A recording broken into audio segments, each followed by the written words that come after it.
Hi! ఈరోజు 'గోదావరి' సీరియల్‌లో episode విషయానికి వస్తే ఇంకా మురళినైతే జైల్‌లో అయితే పెట్టుంటారు. అక్కడికి నందు, జాను, సూర్య ఈ ముగ్గురైతే రావడం అయితే జరుగుతుంది. వచ్చి పోలీస్ ఇన్స్‌పెక్టర్‌ని అడుగుతారు. ఏమైంది? మీరు ఎందుకు అరెస్ట్ చేశారు? తప్పు చేసింది మాత్రము సింహాద్రి కొడుకు కళ్యాణ్‌ని తప్పు చేశారు. మీరు ఎందుకు మా బావని అరెస్ట్ చేశారు అంటే, కంప్లెయింట్ ఇచ్చింది వాళ్ళు ఫస్టు. మీరు ఫస్ట్ కంప్లెయింట్ ఇచ్చుంటే వాళ్ళ మీద యాక్షన్ తీసుకునేవాళ్ళం అని చెప్పి పోలీస్ ఆయన చెప్తారు. అది నిజమే గదా! వాళ్ళు కంప్లెయింట్ ఇచ్చాడు కాబట్టి తీసుకున్నారు.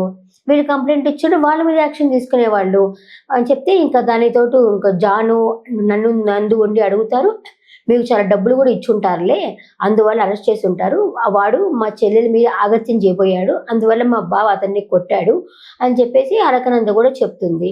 నందు గూడా జాను గూడా చెప్తుంది. జాను వచ్చేసి లేదు సార్ మా చెల్లెని అతను కిడ్నాప్ చేశాడు. అందువల్ల మేమే కంప్లెయింట్ ఇవ్వాల్సింది. అలాంటిది మేము కంప్లెయింట్ ఇవ్వలేదు సార్ అంటే, ఎందుకు ఇవ్వలేదమ్మా అంటే, మా అమ్మ వద్దని చెప్పింది. అంటే అది మీ ప్రాబ్లము. ఫస్ట్ వాళ్ళు ఇచ్చారు కాబట్టి మీ మీద కంప్లెయింట్ తీసుకున్నాము అని చెప్పారు. అది నిజమే కదా! పోలీసులకి ఏమన్నా వాసన కొడుతుందా? ఎవరు కంప్లెయింట్ ఇస్తే పక్కన వాళ్ళ మీద యాక్షన్ తీసుకుంటారు. ఫస్ట్ నువ్వు ఇస్తే వీళ్ళ మీద తీసుకునేవాళ్ళు కదా! ఇవ్వకపోవటం వీళ్ళది ప్రాబ్లమ్, వీళ్ళ తప్పే కదా! వీళ్ళు అమ్మాయి పరువు పోతుంది అని చెప్పి వీళ్ళైతే కంప్లెయింట్ అయితే ఇవ్వలేదు. అది వీళ్ళ తప్పు. ఇంకా నందు వచ్చేసి అతనితో చెప్తుంది, మురళితో చెప్తుంది. "ఏం కాదు బావ, నేనున్నాను బావ. ఎలా అయినా సరే నేను బయటకు తీసుకొస్తాను బావ" అని చెప్పనంటుంది. ఇంకా జాన్‌ని గూడా ఒక్కసారి మా బావతో మాట్లాడొచ్చా అనేసి ఆయన దగ్గరకొచ్చి, బావ ఇలా అయినా సరే నేను బయటకు తీసుకొస్తాను బావ అని చెప్తుంది. ఇది కొంచెం ఆర్టిఫిషియల్‌గా ఉంది ఈ డైలాగ్స్. నందు చెప్తుంది, "మేమున్నాం బావ, మేమంతా కలిపి తీసుకొస్తాము" అంటే అదొక రకము. ఒక్కొక్కరొచ్చి చెప్పడానికి టైం వేస్ట్ గదా! జాను వచ్చి చెప్పి, నందు వచ్చి చెప్పి టైం వేస్ట్ కదా! ఇది ఒక్కొక్కరు చెప్పడానికి డైలాగులు రాసేవాళ్ళు ఎవరో కొంచెం చూసి రాసుకోవాల్సింది వాళ్ళు అని చెప్పేసరికి, ఓకే మీరంతా జాగ్రత్తగా వెళ్ళండి అని చెప్పేసి బయటకొచ్చేస్తారు వాళ్ళు. ఇంకా జాను చెప్తుంది, అబ్బా సింహాద్రిని చూస్తే నాకు రక్తం మరిగిపోతా ఉంది అని చెప్పేసి చెప్తుంది. దానికి ఇంకా సూర్య ఇట్లా చేపట్టుకుంటాడు. జాను చేయబట్టుకొని, కంగారు పడకు జాను, ఇప్పుడు నువ్వేదైనా చేసావంటే పెంట పెంట అవుతుంది. అదే లేనిపోని ప్రాబ్లమ్స్ వస్తాయి. ఇప్పుడు అవసరం లేదు. కొంచెం చూడు, తర్వాత చూద్దాము. ఫస్ట్ ఏందంటే ఈరోజు లేదు కాబట్టి రేపు బెయిల్ తీసుకొచ్చే ప్లాన్ అయితే చేద్దాము. నువ్వైతే ఇంటికి వెళ్ళు అని చెప్పనంటాడు. ఇంకా అలకనంద గూడా బండి తీసుకొస్తుంది. ఇంకా వెళ్దాం అనుకున్నప్పుడు కూడా ఇంకా జాను చేయబట్టుకొని మాట్లాడుతా ఉంటాడు సూర్య. లేదు నేనున్నాను. మా మామయ్యతో నేను మాట్లాడి తీరుతాను నేను అని చెప్పేసి తను గూడా మాట్లాడతాడు. మాట్లాడేసరికి సరే బాబా సరే సూర్య థ్యాంక్స్ అని చెప్పనంటుంది. థ్యాంక్స్ అని చెప్పేది దూరం మన దగ్గర లేదు గదా అని చెప్పి సూర్య అంటాడు. దగ్గరైనా మాత్రము థ్యాంక్స్ చెప్పకూడదని మాత్రం ఏం లేదు గదా అని చెప్పేసి జాను అంటుంది. ఇంకా అమ్మాయి బండయితే తీసుకొస్తుందనమాట. ఇంకా ఇద్దరు బండయితే వెళ్తున్నప్పుడు అడుగుతుంది, ఏమంటున్నాడు సూర్య అంటే, ఏం లేదు వాళ్ళ మామయ్యతో మాట్లాడతానని చెప్పి అంటా ఉన్నాడు అనేసరికి వాళ్ళ మామయ్య గాని, వాళ్ళ అమ్మ గాని వినే మనుషులు గాదు. వాళ్ళకి అహంకారం ఎక్కువ. వాళ్ళతో ఏం మాట్లాడతారులే అని చెప్పేసి వాళ్ళైతే ఇంటికి వెళ్తారు. ఇక్కడ జరిగిందంతా అమ్మకి, బామ్మకి చెప్పొద్దు అని చెప్పేసి అనుకుంటా వాళ్ళిద్దరైతే ఇంటికెళ్ళిపోతారు. ఇంకా సూర్య వచ్చేసి వాళ్ళ మామయ్య దగ్గరకొచ్చేస్తాడనమాట. కానీ సూర్యకి కొంచెం ధైర్యం వచ్చిందనిపించింది. వాళ్ళ మామయ్యతో డేర్‌గా మాట్లాడతాడు. ఆ సందర్భం వచ్చినప్పుడు చెప్తా. ఇంకా వీళ్ళైతే ఇంటికెళ్ళిపోతారు. ఇంకా ఇంటికొచ్చేసిన తర్వాత వీళ్ళంతా పాపము కాసుకోనుంటారు. ఏమన్నా వస్తారేమో అని చెప్పేసి అప్పుడే కదా జైలుకి పోయారంటే వెంటనే తీసుకురాలేరు గదా! బెయిల్ రావాలా, బెయిల్‌కి కూడా కొంచెం టైం పడుతుంది గదా! వాళ్ళైతే వెయిట్ చేస్తా ఉంటారు. ఇంకా గౌతమి వచ్చేసి నాన్న చనిపోయిన తర్వాత నుంచి మనకి అన్ని ప్రాబ్లమ్సే వచ్చాయని చెప్పి ఆ అమ్మాయి బాధపడుతూ ఉంటుంది. ఇంకా వీళ్ళ అమ్మగారు వచ్చేసి మనమేం తప్పు చేశామో అంతా డబ్బు మహత్యము, డబ్బున్నోళ్ళకే ముందెళ్తున్నారని చెప్పి ఆవిడ బాధపడుతూ ఉంటుంది. వీళ్ళు కంప్లెయింట్ ఇచ్చింటే వాళ్ళు జైల్లో పెట్టేవాళ్ళు. వీళ్ళు కంప్లెయింట్ ఇలా ఆడవాళ్ళ సైడ్ ఎక్కువ పవర్ ఉంది.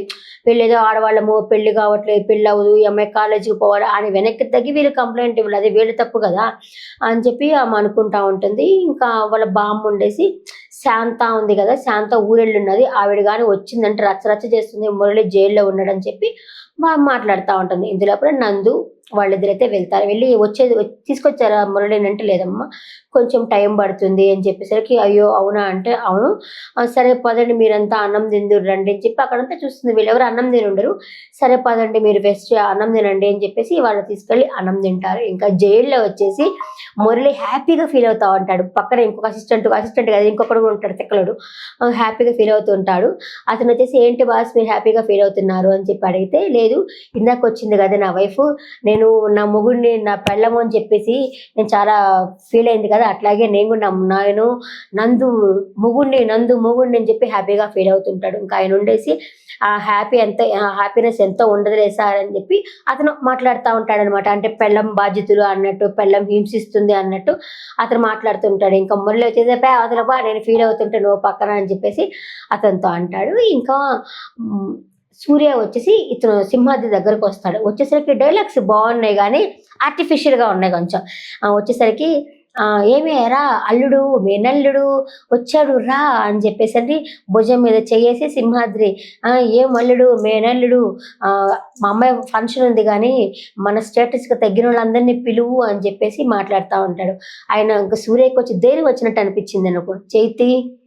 చైతి నువ్వు చేసినంత మాత్రాన నేను నీకు అల్లుడిని అయిపోతానా లేదు చైతి అన్నట్టు మాట్లాడతాడు. బాగా మాట్లాడాడు అనిపించింది, ధైర్యం వచ్చింది. అదే ధైర్యం వాళ్ళ అమ్మ దగ్గర కూడా వస్తే బాగుండు సూర్యకి. చైతి నేను ఉత్త మేనల్లుడిని మాత్రమే, అంతేగాని అల్లుడిని కాదు. నువ్వు అనుకున్నంత మాత్రాన, మా అమ్మ అనుకున్నంత మాత్రాన, నీ కూతురు అనుకున్నంత మాత్రాన నేనేమో అల్లుడిని కాను.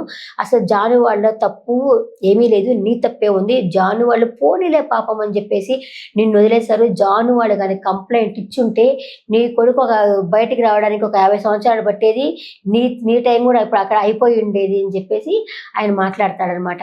మాట్లాడేసరికి ఇతను కూడా ఏం మాట్లాడు భుజం మీద చేసినట్టు టక్కమ్మ తీసేస్తాడు. ఇతను అడిగిన దానికి తీసేస్తాడు. ఇంకా మాట్లాడేసి చెప్పేసి వెళ్ళిపోతాడు అనమాట. అట్టయినా సరే ఉండు ఎంత తేలస్తాను ఉండు అని చెప్పేసి వెళ్ళిపోతాడు సూర్య. సూపర్ అనిపించింది నాకు అక్కడ మాత్రము. ఇక్కడ ఈ అమ్మాయి వచ్చేసి బాధపడతా ఉంటుంది. గౌతమి తను జరిగింది తలుచుకొని అతను గౌతమి అనేది మనకి లేడీస్ పేరు కదా. మామూలుగా కళ్యాణ్ అనేది మగవాళ్ళ పేరు కదా. కళ్యాణ్ ఎలా అన్నాడు అనేసి బాధపడతా ఉంటుంది అనమాట. అలాగే గౌతమ్ అనేది మొగల పేరు కూడా ఉంది. అక్కడే నాకు కొంచెం కన్ఫ్యూజ్ అవుతుంది. బిగ్ బాస్కి వచ్చాడు గౌతమ్ అంతకుముందు, అది గౌతమ్ అనేది మొగల పేరు ఉంది. గౌతమి అనేసరికి మొగోళ్ళ పేరే గుర్తొస్తుంది కానీ లేడీ పేరు సడన్గా గుర్తు రావట్లేదు.